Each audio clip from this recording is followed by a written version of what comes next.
अस्सलाम वालेकुम भाई, और उसका ऐसी उम्मीद करता हूँ कि आप सब दोस्त खैरियत से होंगे, आप जहाँ भी होंगे खुश भी होंगे और महफूज भी। तो दोस्तों आज की वीडियो आप दोस्तों के लिए बहुत ज़्यादा यूज़फुल होने वाली है, इसलिए आप दोस्तों ने इसको स्किप नहीं करना है, इसको अपने एंड तक वॉच करना है।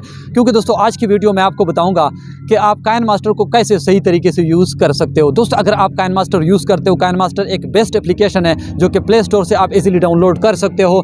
और आपने कैसे यूज़ करना है, अक्सर दोस्त मुझसे पूछते रहते हैं कि काइन मास्टर को हमने कैसे यूज़ करना है, क्योंकि काइन मास्टर जो है वहाँ पर आपको काफ़ी सारे प्रॉब्लम जो है वो मिलते हैं। कभी आप वीडियो सही तरीके से एक्सपोर्ट नहीं कर पाते हो, या आप जब वीडियो एडिट करते हो तो आपको काफ़ी सारे जो है ना प्रॉब्लम का सामना करना पड़ता है। तो अगर आपको भी ये इस इशू का फेस कर रहे हैं तो आज आपको एक ऐसा सोल्यूशन बताने वाला हूँ कि आप काइन मास्टर को सही तरीके से यूज़ कर सकते हो और कोई भी प्रॉब्लम आपको नहीं आएगा। चाहे वीडियो को एडिटिंग करना हो, चाहे वीडियो को एक्सपोर्ट करना हो, या अपने दोस्तों के साथ वीडियो को शेयर करना हो, तो इस वीडियो को जो है ना अपने एंड तक वॉच करना है, क्योंकि सारा सोल्यूशन जो है इस वीडियो में आपको बताने वाला हूँ। तो चलिए फिर स्टार्ट करते हैं। लेकिन वीडियो को स्टार्ट करने से पहले आप दोस्तों से एक छोटी सी रिक्वेस्ट है कि अगर चैनल पर न्यू हो तो प्लीज़ चैनल को लाजमी सब्सक्राइब कीजिए और साथ में घंटी का निशान प्रेस करके ऑल वाले ऑप्शन को इनेबल कर दीजिए। इसका फ़ायदा ये होगा कि जब भी नई वीडियो अपलोड करूंगा नोटिफिकेशन सबसे पहले आपको मिलती रहेगी। सो बिना टाइम वेस्ट किए वीडियो को फिर स्टार्ट कर लेते हैं, और जो तरीका इस वीडियो में आपको बताने वाला हूँ वो आपने नोट कर लेना है, ताकि आप भी ईजिली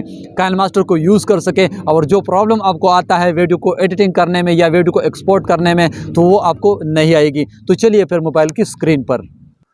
तो दोस्तों अब हम मोबाइल की स्क्रीन पर आ चुके हैं और अभी सारा तरीका आपको बताने वाला हूँ कि आपने कैसे काइन मास्टर को सही तरीके से यूज़ करना है। अगर काइन मास्टर में कोई इशू आपको आ रहा है, आप काइन मास्टर को यूज़ करते हो लेकिन वो सही तरीके से ओपन नहीं होता, तो आप कैसे इस इशू को हल कर सकते हैं। तो सबसे पहले आपने प्ले स्टोर में जाना है।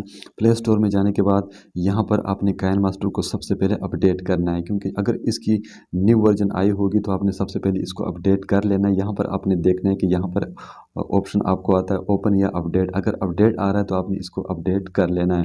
उसके बाद आपने क्या करना है, आपने मोबाइल की सेटिंग में चले जाना है। मोबाइल की सेटिंग में जाने के बाद यहाँ पर आपने ऐप मैनेजर में आना है। ऐप मैनेजर में जिधर आपके मोबाइल में जितने भी एप्लीकेशन होते हैं वो यहाँ पर पड़े होते हैं। यहाँ पर आपने काइन मास्टर को चूज़ करना है, तो मैं यहाँ से काइन मास्टर को चूज़ कर लेता हूँ। तो यहाँ पर सारे एप्लीकेशन शो हो रहे हैं। मोबाइल में जितने भी एप्लीकेशन होंगे वो यहाँ पर आपके सामने शो हो रहे हैं। यहाँ पर आपने काइन मास्टर को चूज़ करना है। उसके बाद आपने यहाँ पर सबसे पहले तो परमिशन दे देनी है। अगर परमिशन आपने नहीं दी है तो यहाँ से आपने सबसे पहले परमिशन दे देनी है। उसके बाद जो है ना आपने यहाँ से स्टोरेज जो है वो आपने क्लियर कर देना है। यहाँ से आपने स्टोरेज क्लियर कर देना है, और यहाँ पर एक दूसरा ऑप्शन आपको मिलता है क्लियर कैशे का। इसको जो है ना आपने यहाँ से क्लियर कर देना है, क्योंकि कुछ अगर वायरस होता है वो यहाँ से क्लियर हो जाएगा तो ये एप्लीकेशन सही तरीके से आपके पास वर्क करेगी। उसके बाद यहाँ पर आपने फोर स्टॉप के ऊपर क्लिक करना है। ये भी यहाँ से आपने जो है ना ओके कर देना है। तो जब ये सब कुछ हो जाएगा तो उसके बाद जब आप एप्लीकेशन को यूज़ करोगे तो आपके पास सही तरीके से ओपन होगी और आप काइन मास्टर को सही तरीके से यूज़ कर पाओगे। तो ये कुछ सेटिंग्स आपको बताइए, अगर ये सेटिंग्स आप करोगे तो आप काइन मास्टर को सही तरीके से यूज़ कर पाओगे, आपके पास कोई भी इशू नहीं आएगा। तो दोस्तों आई होप कि आज की वीडियो आपको पसंद आई होगी। अगर वीडियो पसंद आई तो प्लीज़ इसको लाइक कीजिए और अपने दोस्तों के साथ शेयर करना मत भूलिएगा। तो मिलते हैं नेक्स्ट वीडियो में, तब तक के लिए अल्लाह हाफिज़।